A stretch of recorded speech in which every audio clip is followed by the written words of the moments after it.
رتبہ جسے دنیا میں خدا دیتا ہے وہ دل میں فروتنی کو جا دیتا ہے۔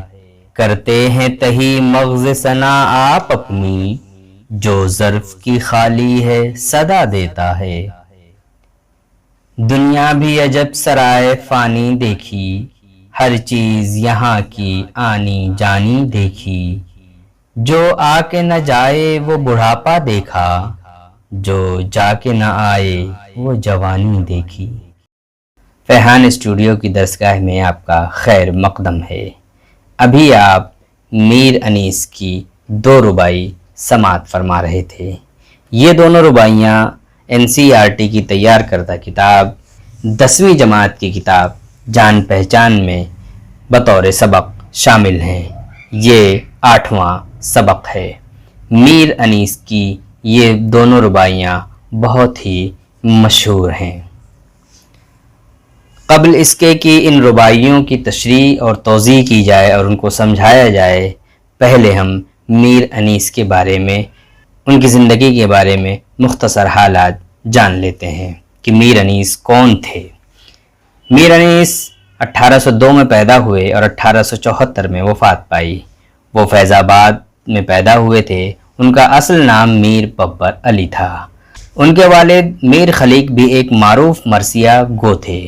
مرثیہ گوئی کی تاریخ میں میر انیس کا بڑا مرتبہ ہے۔ انیس کے مرثیے کی بہت سی خوبیوں میں بیان کی صفائی، سلاست اور جذبات نگاری کی خاص اہمیت ہے۔ مناظر فطرت کی تصویر کشی اور ڈرامائی تاثر کو ابھارنے میں بھی میر انیس کو بڑی مہارت حاصل تھی۔ میر انیس نے مرثیوں کے علاوہ رباعیاں، نوحے اور سلام بھی لکھے ہیں، لیکن اردو شاعری کی تاریخ میں وہ اپنی مرثیوں ہی کی وجہ سے ایک ممتاز مقام رکھتے ہیں۔ لیکن بہرحال یہاں آج ہم اس سبق میں ان کی 2 رباعیاں پڑھیں گے۔ پہلے یہ سمجھ لیتے ہیں کہ رباعی کیا ہے، کس طرح کی نظم ہے، اس کی کیا خصوصیات ہیں۔ رباعی عربی کا لفظ ہے جس کے لغوی معنی 4 کے ہیں۔ بطور صنف رباعی ایسی نظم ہے جس میں 4 مصروں میں ایک مکمل مضمون ادا کیا جاتا ہے۔ اس کی ظاہری صورت یہ ہوتی ہے کہ پہلے، دوسرے اور چوتھے مصرے میں قافیہ لانا ضروری ہے۔ تیسرے مصرے میں اگر قافیہ لایا جائے تو کوئی عیب کی بات نہیں ہے، لیکن عموماً اس میں قافیہ نہیں لایا جاتا ہے۔ رباعی کا ایک نام 2 بیتی بھی ہے، یعنی بیت کے معنی ہے شعر، اور ایک رباعی میں 2 شعر ہوتے ہیں، اس لیے اس کا نام 2 بیتی بھی ہے، یعنی 2 شعروں والی نظم۔ رباعی کی خاص شناخت یہ بھی ہے کہ اس کے لیے خاص بحر مقرر ہے جس میں رباعی کہی جاتی ہے، اور وہ 24 اوزان پر مشتمل ہے۔ یہاں عرض یہ کر دینا ضروری ہے کہ رباعی سے ملتی جلتی شکل میں ایک نظم قطع بھی ہے، لیکن رباعی اور قطع میں بہت فرق ہے۔ رباعی قطع سے کس طرح سے مختلف ہوتی ہے؟ قطع میں شعروں کی تعداد 2 سے زیادہ ہو سکتی ہے، لیکن رباعی میں صرف 2 شعر یا 4 مصرے ہی ہوں گے۔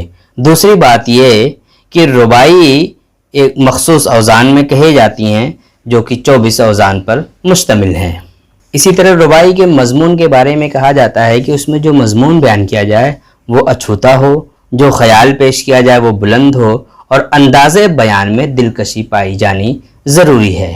اسی طرح اس کی خاص بات یہ ہے کہ رباعی کا جو چوتھا یعنی آخری مصرع ہوتا ہے وہ بہت زیادہ پرزور ہو اور محسوس ہو کہ رباعی کا پورا مضمون اس میں سمٹ آیا ہے۔ رباعی کے بارے میں آپ کو یہ بات جان لینی چاہیے کہ اردو شاعری کی دوسری اصناف کی طرح رباعیاں بھی شروع ہی سے کہی جانے لگی ہیں۔ 1700 عیسوی میں دکنی شاعر میر عبد القادر نے اردو کی پہلی رباعی کہی۔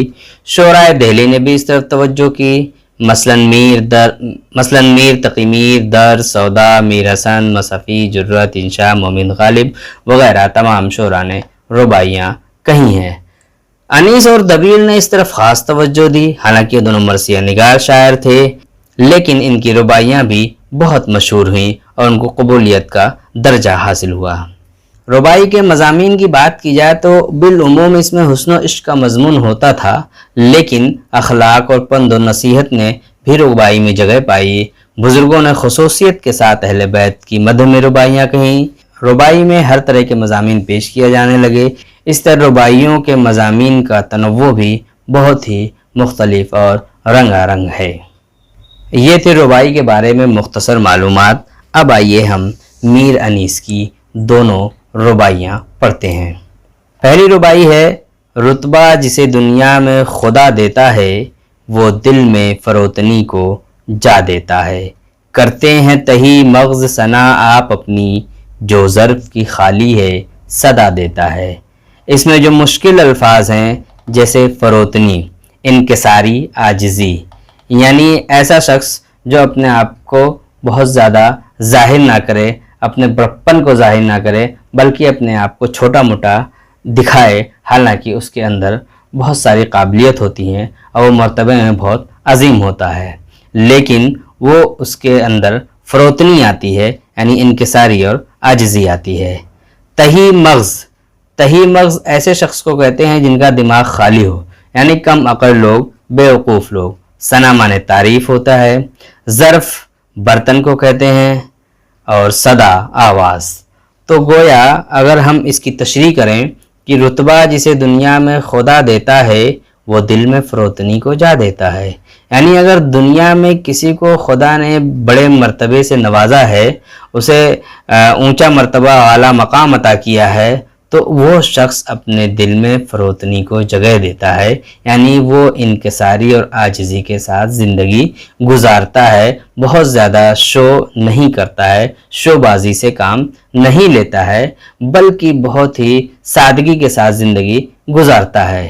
لیکن کرتے ہیں تہی مغز ثنا آپ اپنی، لیکن جو دماغ سے خالی ہوتے ہیں، کم عقل ہوتے ہیں، بیوقوف ہوتے ہیں، وہ اپنی تعریف کرتے نہیں تھکتے، وہ اپنے بارے میں خوب بڑھا چڑھا کر بیان کریں گے اور اپنی تعریف بیان کریں گے۔ کیوں؟ آپ جانتے ہیں کہ جو ظرف کی خالی ہے صدا دیتا ہے، جو برتن خالی ہوتا ہے وہ آواز بہت کرتا ہے۔ کوئی بھی اسٹیل کا برتن ہو، مٹی کا برتن ہو، لوہے کا برتن ہو، کسی بھی چیز کا برتن ہو، اگر وہ کسی شے سے، کسی چیز سے بھرا ہوا ہے تو وہ آواز نہیں کرے گا، لیکن اگر خالی ہے تو وہ بہت آواز کرے گا۔ تو گویا جو عقل مند ہوتے ہیں وہ زیادہ بولتے نہیں ہیں، زیادہ آواز نہیں کرتے، اور وہ عاجزی اور انکساری سے رہتے ہیں۔ اور جو تہی مغز ہوتے ہیں، جو دماغ سے پیدل ہوتے ہیں، عقل سے پیدل ہوتے ہیں، دماغ سے خالی ہوتے ہیں، کم عقل ہوتے ہیں، بیوقوف ہوتے ہیں، وہ اپنی تعریف خوب بڑھا چڑھا کر بیان کرتے ہیں۔ تو اس پوری رباعی کا خلاصہ یہ ہے کہ جو اعلیٰ مرتبت ہوتے ہیں، جو اونچا مقام رکھتے ہیں، وہ سادگی سے زندگی گزارتے ہیں، اور جو بیوقوف اور کم عقل ہوتے ہیں، جنہیں کوئی مرتبہ نہیں نصیب ہوتا ہے، وہ بہت زیادہ بولتے ہیں اور بک بک کرتے ہیں اور اپنی تعریف، اپنی منہ میاں مٹھو بنتے ہیں۔ دوسری رباعی ہے، بہت آسان ہے، کہ دنیا بھی عجب سرائے فانی دیکھی۔ سرائے وہ جگہ جو سفر میں مسافر استعمال کرتا ہے۔ پہلے کے زمانے میں جب پیدل، گھوڑے یا ہاتھی یا گدھے یا کھچر پر سفر کیا کرتے تھے، تو جگہ جگہ امیر لوگ یا بادشاہ کی طرف سے یا گورنر کی طرف سے سرائے بنوا دی جاتی تھی، کہ تاکہ مسافر سفر کرتے کرتے شام ہو گئی ہے، وہ وہاں پہنچے، وہاں ایک رات یا ایک دن ٹھہر کر آرام کرے، پھر آگے بڑھ جائے۔ اور سرائے میں سب کچھ فری میں ملتا تھا، وہاں کوئی پیسہ نہیں لگتا تھا، بلکہ مسافر آیا ہے تو وہ تھوڑی دیر آرام کرتا ہے اور پھر آرام کر کے وہ آگے بڑھ جاتا ہے۔ دنیا بھی ایک عجب سرائے ہے، کیسے؟ یہاں بھی کوئی مستقل نہیں رہتا ہے، جو بھی آتا ہے وہ چلا جاتا ہے، یہاں کی ہر چیز فانی ہے، اس کو فنا ہونا ہے۔ یہ ہر چیز یہاں کی آنی جانی دیکھی، یعنی جو بھی آیا، چاہے انسان ہو، جاندار ہو، کوئی بھی شے ہو، جو دنیا میں آیا ہے اس کو جانا ہے۔ تو جیسے سرائے میں کوئی مستقل قیام پذیر نہیں ہوتا ہے، مستقل نہیں رہتا ہے، اسی طرح دنیا بھی ایک سرائے ہے، اور عجب سرائے ہے کہ یہاں کی ہر چیز آنی جانی دیکھی، جو آئی ہے وہ ضرور جائے گی، اور کیا، جو آ کے نہ جائے وہ بڑھاپا دیکھا۔ لیکن یہ عجب سرائے تو ہے کہ جو بھی آیا ہے اس کو جانا ہے، لیکن ایک ایسی چیز بھی میں نے دیکھی اس سرائے میں، اس دنیا میں، کہ وہ آ گیا تو وہ دوبارہ نہیں گیا، وہ کیا، وہ بڑھاپا۔ یعنی انسان پر جب بڑھاپا طاری ہوتا ہے تو وہ دوبارہ واپس نہیں جاتا ہے بلکہ انسان ہی ختم ہو جاتا ہے، اور جو جا کے نہ آئے وہ جوانی دیکھیے، اور ایسی بھی چیزیں ہیں جو ایک بار چلی گئی وہ واپس نہیں آ سکتی، وہ ہے جوانی۔ یعنی بڑھاپا آ گیا تو وہ جا نہیں سکتا، اور جوانی چلی گئی تو وہ آ نہیں سکتی۔ گویا کہ دنیا بھی عجب سرائے فانی ہے، یہاں کی ہر چیز کو فنا ہونا ہے، ایک روز ختم ہو جانا ہے۔ یہ دونوں رباعیاں آپ نے پڑھیں، آپ نے ان کی تشریح بھی دیکھ لی، ان کے مشکل الفاظ کے معنی بھی دیکھ لیے، اور شاعر اس میں کیا بات کہنا چاہتے ہیں وہ بھی آپ سمجھ گئے ہوں گے۔ اب آگے بڑھتے ہیں مشق کی طرف۔ غور کیجئے کے تحت دیکھیے کیا لکھا ہے۔ رباعی کی تعریف میں یہ باتیں کہی گئی ہیں کہ رباعی کسے کہتے ہیں، کہ رباعی میں عربی میں 4 کو اربع کہتے ہیں۔ رباعی میں 4 مصرے ہوتے ہیں، اسی لیے اسے رباعی کہا جاتا ہے، یعنی یہ نظم جس میں 4 مصرے ہوتے ہیں اسے رباعی کہا جاتا ہے۔ رباعی کی دوسری خصوصیت یہ ہے جو لازمی ہے، ضروری ہے، کہ رباعی کے پہلے، دوسرے اور آخری مصرے کا ہم قافیہ ہونا ضروری ہے۔ اور تیسری خاصیت جو رباعی کی ہے کہ رباعی ایک خاص ہیئت ہوتی ہے، اس کے اوزان بھی مقرر ہیں جو کہ 24 ہیں، انہی 24 اوزان میں سے کسی ایک وزن پر رباعی کہی جائے گی۔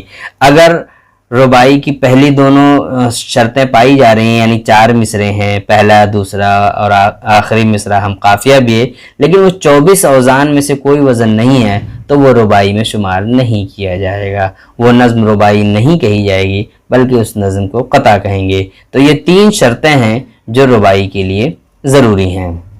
اب آئیے سوال جواب کی طرف بڑھتے ہیں کہ دل میں فروتنی کو جگہ کون دیتا ہے۔ پہلا سوال ہے کہ دل میں فروتنی کو جگہ کون دیتا ہے، تو اس کا آسان سا جواب ہے کہ اللہ تعالی خدا دنیا میں جس کو رتبہ دیتا ہے وہی دل میں فروتنی یعنی انکساری اور عاجزی کو جگہ دیتا ہے۔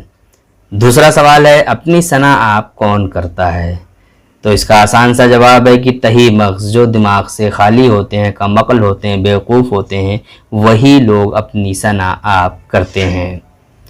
تیسرا سوال ہے خالی ظرف کے صدا دینے سے کیا مراد ہے، یعنی جس طرح خالی برتن آواز کرتا ہے اسی طرح خالی دماغ والا، کم عقل والا، بیوقوف شخص بھی بہت زیادہ بولتا ہے، بہت آواز کرتا ہے، بہت بک بک کرتا ہے اور اپنی تعریف بڑھا چڑھا کر بیان کرتا ہے۔ چوتھا سوال ہے شاعر نے دنیا کو سرائے فانی کیوں کہا؟ شاعر نے دنیا کو سرائے فانی اس لیے کہا ہے کہ یہ ایسی سرائے ہے کہ یہاں جو بھی آیا ہے اس کو جانا ہے، اس کو ختم ہونا ہے، فنا ہونا ہے۔ جس طرح سے سرائے میں مسافر آتا ہے، کچھ دن ٹھہرتا ہے اور آگے بڑھ جاتا ہے، اسی طرح دنیا بھی ایک سرائے ہے اور فانی ہے، یعنی یہاں کی جو چیزیں ہیں، یہاں کے جو انسان ہیں، یہاں کے جاندار ہیں، وہ بھی فانی ہیں اور یہ دنیا خود فانی ہے، ایک دن یہ دنیا بھی ختم ہو جائے گی، اسی لیے شاعر نے دنیا کو سرائے فانی کہا ہے۔ پانچواں سوال ہے بڑھاپا اور جوانی کے لیے شاعر نے کیا فرق بتایا ہے؟ بہت آسان سا فرق ہے کہ بڑھاپا اور جوانی میں فرق یہ ہے کہ بڑھاپا اگر آ جائے تو وہ واپس نہیں جاتا، کبھی بڑھاپا ختم نہیں ہوگا، کبھی جا نہیں سکتا، اور جوانی اگر چلی گئی تو وہ واپس نہیں آ سکتی، یعنی ان میں ایک ایسی چیز ہے جو اگر آ گئی تو وہ ختم نہیں ہوگی، اور ان میں ایک ایسی چیز ہے دوسری کہ اگر وہ چلی گئی تو وہ واپس آ نہیں سکتی۔ بڑھاپا ہے، اگر آ گیا تو یہ واپس نہیں جائے گا، اور جوانی اگر چلی گئی تو وہ واپس نہیں آئے گی۔ یہ تھے سوال جواب۔ اب آگے عملی کام ہے، انیس کے علاوہ دوسرے رباعی گوشورا کی رباعیاں پڑھیے۔